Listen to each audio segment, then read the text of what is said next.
Hello and welcome to Nocab Game Design. Today, I'm getting back to the basics and doing some holistic level analysis of the Chapter 4 combat operation titled Battle for the Bridge. The last holistic level analysis I did was back in Chapter 1, so what has changed between then and now? What's the same, and what are the new mechanics or content that has been introduced but I haven't had a chance to talk about? In this episode, I'm going to take inventory and hopefully learn some game design lessons along the way. Squad 7, move out!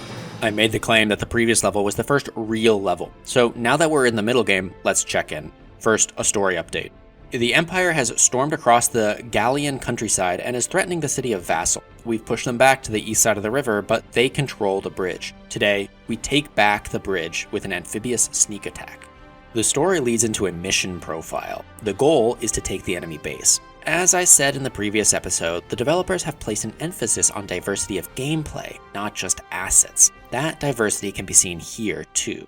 This is a pure attack mission. Now, we've had one of these before. Actually, the Chapter 1 combat operation was a pure attack, or at least it started off as an attack mission. But the developers have added richness here. This is a surprise attack mission. All the enemies are turned the other way. Now, this seems like a minor change, but it does have a noticeable impact on gameplay. A player can be much more aggressive because there is no enemy cover fire. There are even a few mid-combat cutscenes that further enrich this sneak attack story.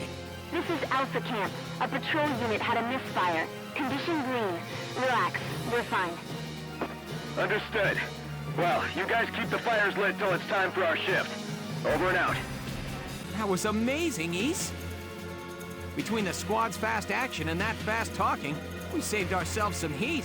This sneak attack style of mission also affords a different pull force. In Chapter 1, we saw the developers dripped enemies into the player's attention at a rate of about 1 per turn, which acted to grab the player's attention and pull them deeper into the level. Here, in Chapter 4, this does not happen. The enemies are distracted and stationary, so the player has to be self-motivated to journey deeper into the level.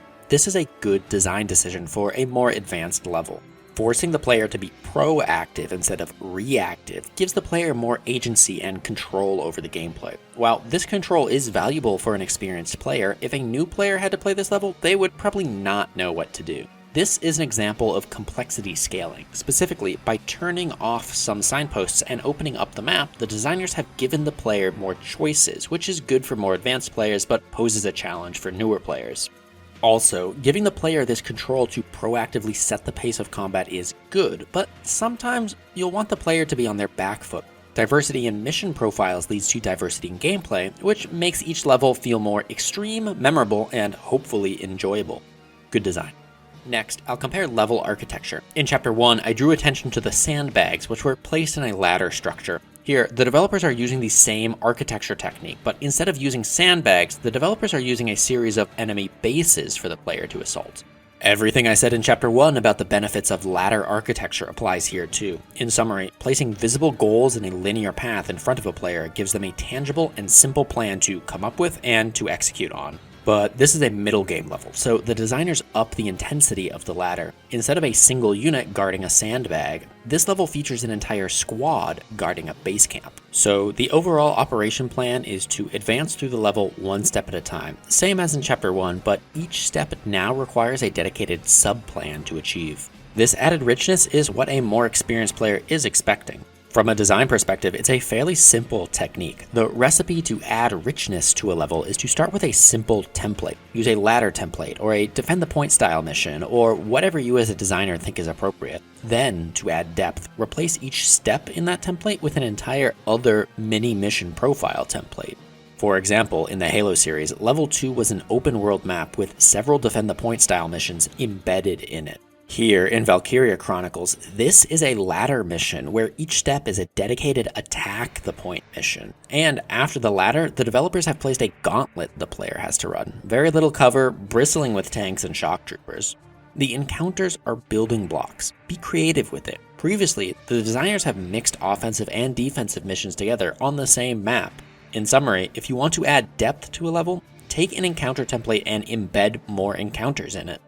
Having more diverse mission profiles and being familiar with more encounter templates will give you as a developer more building blocks to work with. A good first step is to study the encounters and levels of your favorite games. Or to save time, you could subscribe to me and follow along as I do the studying for you. Maybe liking the video would also help in this studying process, somehow. To round out this video, I'll talk about some new mechanics that have been introduced in previous levels, but I haven't had a chance to talk about yet. Actually, something I'll mention right now is almost every single level so far has introduced some kind of new content. This level introduces the Ragnite exploding barrels. The previous level mentioned orders, which are buffs that Welkin can provide characters. There are reinforcements, and medics, and base camps. All these things have special rules and have been introduced to the player slowly, often with a text box accompanying them. This is good design. The developers are slowly building complexity. I've discussed this text box style of tutorial in previous episodes, so I won't dwell on it here, but the lesson I want to point out: do not be afraid to introduce new and more content to a player. The tutorial doesn't have to end just because it's level 4. Hell, even the first Halo game didn't let the player fly the Banshee until level 8 out of 10. But okay, what is new for this game specifically? I mentioned orders. They are buffs that cost an action point, but give a character some kind of benefit. The example on screen boosts the allies' evasion, making them dodge bullets easier. These are nice abilities, but usually aren't that useful. But in the few situations they are extremely valuable. Related to orders are potentials. Every unit in the game is different, not just their stats like HP and attack, but each one has a set of abilities called potentials. Each potential will trigger in specific situations. For example, some characters like being in a city, while other characters feel more at home in the field. Some like being near a tank, or some units get lonely when away from other people. Some units get excited when running into enemy fire, while others can hunker down behind sandbags. Potentials can buff or debuff character attributes. For example, increasing or decreasing accuracy, damage, health, the list goes on. In my opinion, these potentials are not that impactful for gameplay, or at least unpredictable enough to prevent them from being a strategic tool. It's lucky when they go off, and I'm usually happy about it, but I don't count on it or factor it into my plans. From a design standpoint, I don't know how I feel about potentials. Adding a level of luck to a strategy game is risky. Some players will be upset that their carefully laid plans were upset by an unlucky roll.